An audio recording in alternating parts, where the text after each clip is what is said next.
Okay, Martha. Reliable access to high-speed internet and cellular service is essential for businesses to thrive in smaller communities. What will your party do to ensure this essential service is available to all Canadians?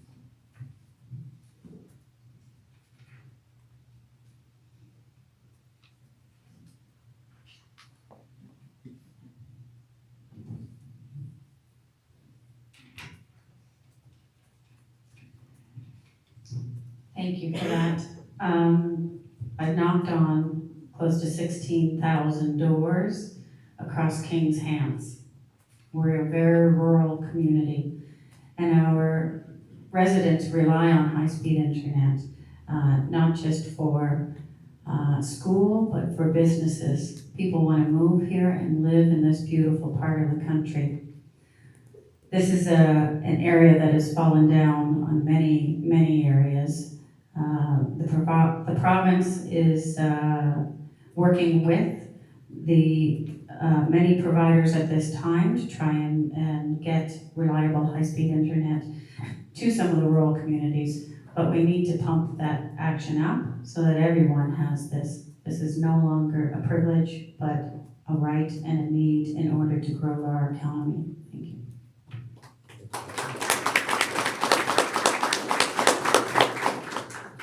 Without a doubt, the lack of high-speed internet in some parts of the riding is a major issue. We hear it all the time. The NDP proposes a national strategy. It's a northern and rural strategy that specifically addresses the lack of high-speed internet within these areas and is contextualized by a broader economic development. So we see high-speed internet in rural and northern areas as not just a luxury but a necessity. Not simply for entertainment or information, but obviously for schoolwork as well as business. And we know in rural areas as well how high-tech our equipment is now, where farmers need access to the internet on their tractors and other. So our strategy is a national strategy, a rural and northern strategy with heavy emphasis on economic development. And the core of that would be ensuring high-speed internet is available to all communities in northern and rural Canada.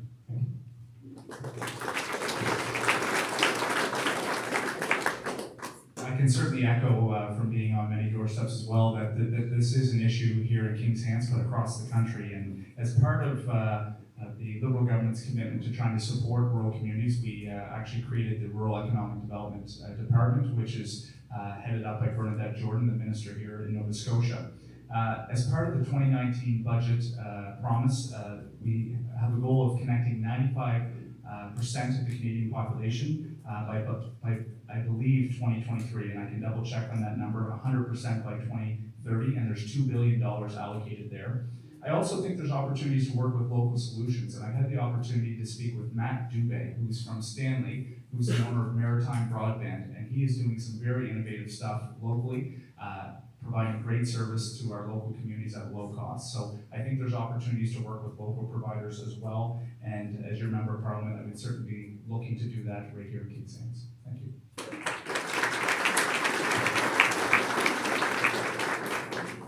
So the Green Party supports the Liberal government's connectivity strategy, which is to get 95% connectivity by 2026 and 100% by 2030. We have concerns about the introduction of 5G technology and also concerns about the regulatory structure governing cellular and internet service that results in Canadians paying significantly more than people in other countries.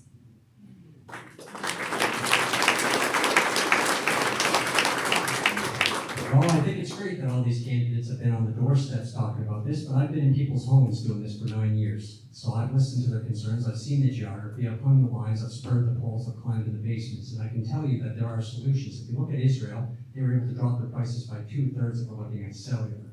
What we need to do is we need to allow foreign investment. But right now, there's a lot of stipulations that we can't do that. It has to be owned by at least 80% Canadian interests.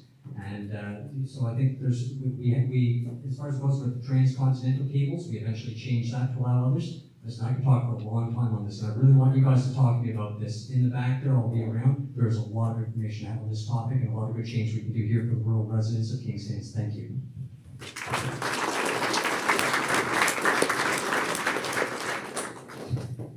Thank you, Stephen. This next question will begin. Employers are often challenged to fill vacancies in their companies. What role will immigration play in your solution to Canada's labor shortage? A major role. We know, especially in places like Nova Scotia, we're graying, we're getting older, our economy suffers from the fact that we don't have the skilled labor especially. So the NDP is strongly in favor of an immigration plan that includes both compassion to let refugees, family reunification, but we also have a strong emphasis on economic immigration, that is bringing in skilled laborers and others that can work in the future, the 21st century economy as well. We also have a strong emphasis on making sure that we expand the care economy, so our healthcare economy, child care, seniors care, and we know that is one area where we really lack skilled and staff, especially in seniors care, and so we're looking abroad as well to bring in skilled labor to be able to work on our care economy as well.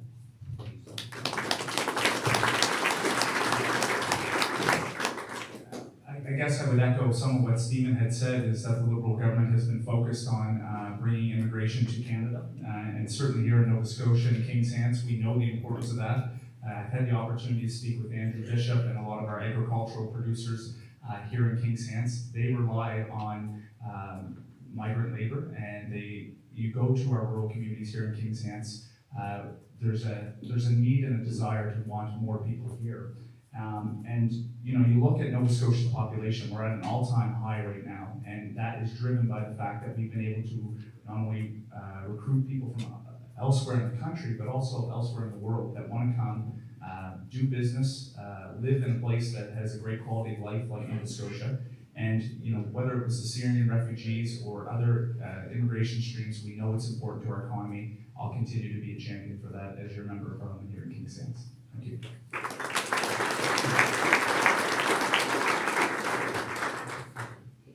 So immigration is important to fulfill some of the employers' needs, and we need to do things like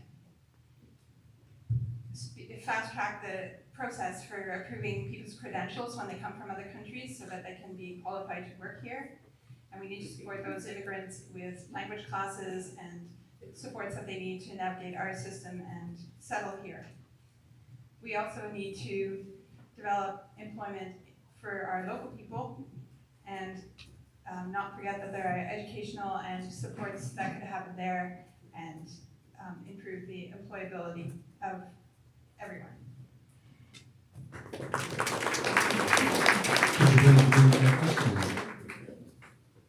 Sure. Employers are often challenged to fill vacancies in their companies. What role will immigration play in your solution to Canada's labor shortage?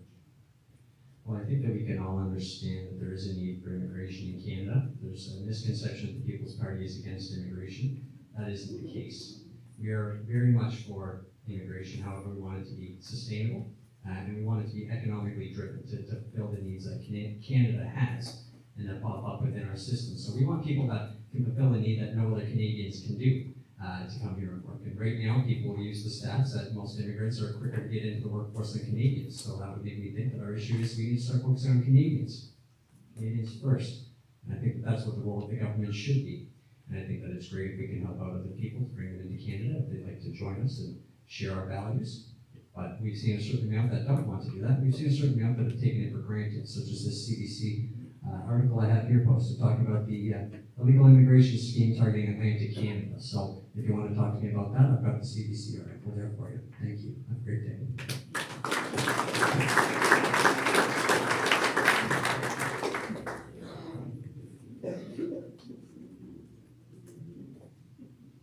I've had the opportunity to speak to many stakeholders on this very issue. Right here in Nova Scotia, we have a crisis in our healthcare system. We need to bring immigration to the front of this issue. There are lots of well-trained doctors across the world that could come and fill these positions. We need to allow the provincial government should be accessing those immigrants and allow them to come here and work. I've also had the opportunity to speak with many farmers regarding the temporary foreign worker program. This is a necessary program that many farmers rely on heavily. And we have a plan to put in place that once those workers come here after a period of time and have grown a life here and they develop their friendships here, they can fast track their immigration process afterwards. Thank you.